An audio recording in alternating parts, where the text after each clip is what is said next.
Hello, j'espère que tu vas bien. On se retrouve pour une nouvelle vidéo. Alors moi, c'est Bintou et ici, je partage avec toi mon cheminement vers l'acceptation de toutes les parts de ma personnalité. Je partage avec toi mes déclics, mes réflexions et mon cheminement.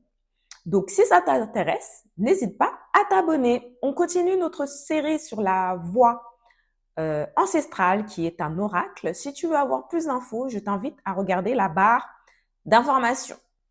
Donc aujourd'hui, j'ai retiré la carte le chemin initiatique. Tu es passé par les ombres pour renaître. Chaque passage était un portail. Affirmation. Mon parcours est sacré, même dans ses épreuves. Question. Quelle initiation t'ont fait renaître? Alors, j'assimile le chemin initiatique à un jeu vidéo ou à la journée du héros. C'est-à-dire que tu pars d'un constat que tu fais dans ta vie et ensuite tu vas aller d'étape en étape déterrer des indices et en fonction des indices que l'on mettra sur ton chemin, tu vas faire des choix et plus tu prends conscience de ta personnalité, de tes parts de lumière, de tes parts ombres, plus tu retiens des leçons et plus tu vas évoluer en termes de niveau dans un jeu vidéo, ou sinon tu vas être face à un nouveau chemin, à une nouvelle porte qui va s'ouvrir à toi. Mais à la fin de chaque étape, tu auras un test, une épreuve pour savoir si toutes les leçons ont été assimilées ou bien au contraire, tu vas devoir recommencer certains tests et voir si tes leçons ont été retenues. Et à la suite de ça, tu vas découvrir la nouvelle porte, le nouveau chemin ou le nouveau niveau, le nouveau monde dans lequel tu vas entrer et tu seras guidé par une personne, entre autres, et tu vas peut-être avoir de nouvelles connaissances, comment dire, t'ouvrir les yeux sur certaines choses, sur certaines parts d'ombre que tu ne voyais pas forcément, et tu vas parfois dégringoler, tomber de haut, être choqué, et ça va déclencher en toi des prises de conscience, des déclics, et tu vas devoir peut-être potentiellement prendre du temps pour digérer, accepter les nouvelles informations que tu vas recevoir sur toi-même. C'est vraiment inconfortable comme situation parce que vraiment tu tombes de haut, tu ouvres les yeux sur des choses auxquelles tu ne prêtais pas attention ou que tu refusais de voir. Et là, tu es au pied du mur et tu n'as pas le choix que de faire face à ces informations et tu vas devoir prendre des décisions. Au début, tu auras les émotions qui vont jouer et tu peux prendre des décisions brusques. Mais à chaque étape de ton cheminement, tu vas apprendre à relativiser, à te construire des muscles de compassion pour toi, de bienveillance et tu vas apprendre à gérer tes émotions. Tu vas apprendre aussi à prendre de la hauteur et justement te détacher de tes émotions pour pouvoir analyser la situation, comprendre les leçons que Dieu voulait que tu comprennes et ainsi de suite, cheminer via ce que Dieu souhaite que tu découvres ou ce que Dieu estime que tu es en capacité de recevoir, d'encaisser comme information. Et je peux vous dire que c'est pas forcément une partie de plaisir, mais ça en vaut la peine parce qu'en fait, tu nettoies ta lampe et plus tu comprends les choses et plus tu seras capable de nettoyer plus rapidement ta lampe pour que ta lumière puisse jaillir. Mais sache qu'il va falloir faire preuve de discernement, apprendre à t'écouter, apprendre à faire avec ton environnement intérieur et extérieur et beaucoup, beaucoup de patience. Ce n'est pas vraiment une partie de plaisir, je sais, j'insiste sur cela, mais c'est la réalité.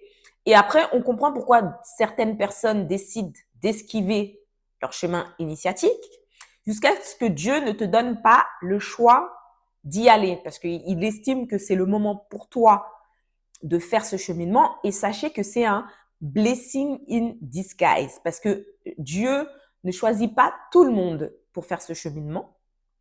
Il décide de qui il veut garder dans l'ombre et qui il veut mettre dans la lumière. S'il t'a choisi pour nettoyer ta lampe et passer de l'ombre à la lumière, c'est vraiment qu'il voit en toi un potentiel, un gros potentiel que tu es capable, tu es apte à explorer.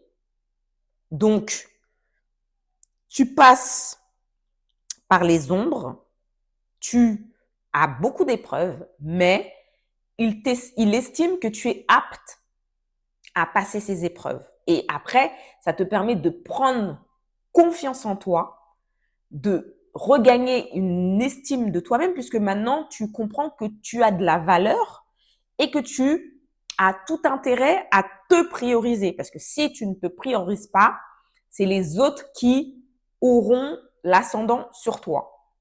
Et là, Dieu te donne la possibilité de revenir au centre de ta personne et de voir comment tu te comportes vis-à-vis des autres. Est-ce que tu vas continuer à les prioriser comme tu le faisais avant ou est-ce que tu te choisis?